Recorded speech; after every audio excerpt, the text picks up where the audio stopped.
This assignment's 2-3, check power steering fluid level. Trying to incorporate a little bit more than just checking the fluid level. I would like you to understand and be able to point out on the back these components. There's 4 components, which is kind of the minimum of a power steering system, but nonetheless that'll get you a little bit acquainted with it, as well as the reservoir where the fluid's kept. So power steering is there to basically help you turn the steering wheel easier. And in the original days, it was manual steering, which means that it just had a gearbox with no assist, and it was all done through mechanical leverage advantage, things like that. And then they realized they could use hydraulics to assist the steering. So I'm standing here in the classroom. I'm on the far right side of the classroom, and there's 2 different types of steering gears. This is a rack and pinion steering gear assembly that's pretty complete. That would connect to the wheel. That's called the tie rod end. There's the other tie rod end. This is off of a little Honda, I believe. And so it's not a very wide car. You can see it's not really that long, but it has a lot of components connected to it. This that you see sticking down here is what connects to the steering wheel.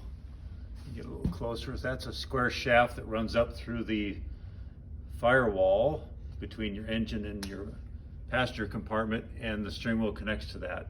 The other 2 hoses that you see, the one with that looks like a J, that's the pressure hose, and I can tell that because of the fitting. There's a flare nut, and then there's a pressed fitting on the end of the hose to withstand high pressure. So that's the giveaway for the high pressure hose. This other one has no hose clamp on it, except at the top there is a hose clamp, and that is a low pressure hose clamp that you see. So that's not going to have to deal with a lot of pressure. So that's the giveaway for the pressure hoses. And before I step out the shop, I wanted to show you, this is the other type besides the rack and pinion style gear.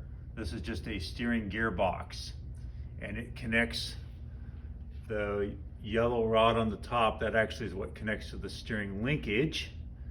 And then you see hoses coming out of the blue body there. The one on the left's your pressure, the one on the right's going to be the return or low pressure hose. Pickups, trucks, bigger items use this type of a steering gearbox. It's heavier duty. It's going to handle higher loads, where the rack and pinion was very popular with cars, smaller cars, front wheel drive cars that dominate the highway at this point. So there's a picture of your suspension system underneath the car, and there you can see the rack and pinion assembly. So if you're looking for it, that gives you a better idea of where it's located. Generally it's straight across on the back side of the wheels, but it doesn't have to be. It could be up front. It just makes the wheels turn, so they could put it on either side. And this is the older style here, called a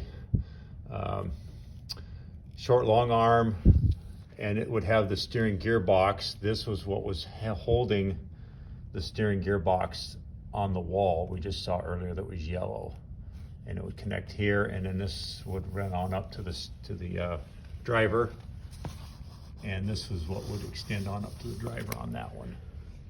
So we'll step out in the shop, and haven't talked anything about the reservoir. We talked about the mechanical part.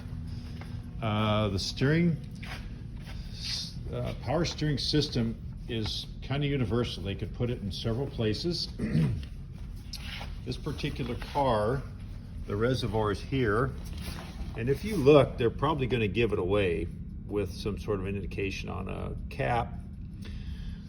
However, if they don't, excuse me, the hose runs from the reservoir. This is where you'll check the fluid level. Inside, the cap might have a dipstick on it, like this one does, built into it. We're looking for markings for hot, cold, and add. And these aren't showing up very good, but I do see what looks to be some marks. So this will be a little easier to see in person than on the video. But I can see this hose here following it down, and it's going to get awfully dark in the back of the engine, but the power steering pump is down in behind the engine on this particular vehicle. The clue is it's driven off of a belt, so it has to be located on, in this case, the left side of the engine over here where the belt is. So that's kind of narrows it down and gets it started. This is an alternator here. This is an air conditioning compressor. They all look pretty much the same for air conditioning. They'll have two pretty good sized hoses coming out of them. Pipe fittings, in this case, looks like they're all both high pressure, if you can see the way that the fittings are compressed down. And that's the way the front looks. So it's kind of a process of elimination. Sometimes they're very easy to find, as in this case here with this particular engine. There's the reservoir, and it's mounted right on top of the pump. There's a pulley, and the pump body is down underneath. It actually has the gears that pressurize the fluid. And then we're looking for lines coming out of the pump, and if they have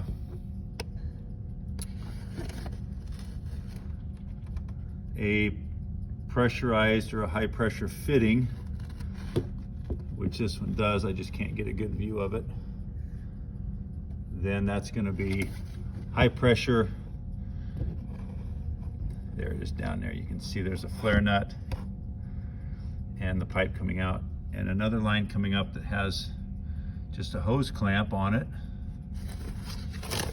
right down in there. So that gives you an idea of your pressure line and your return line. And in this particular vehicle, the power steering is going to be down in the back there. It's pretty hard to see what you're looking for.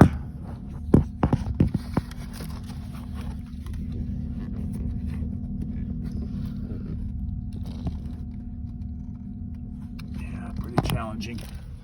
Sometimes it's easier to look from underneath the car to find it, and that'd be the rack and pinion that I showed you on the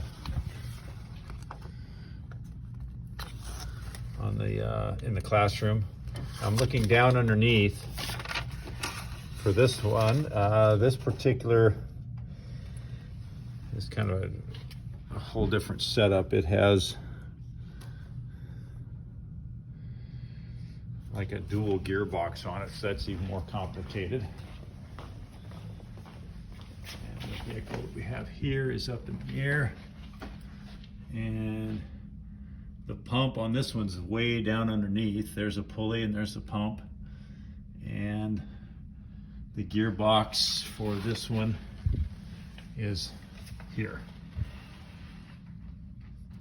So there's some different configurations. It's not one size fits all, which makes it a little bit challenging to find your component locations.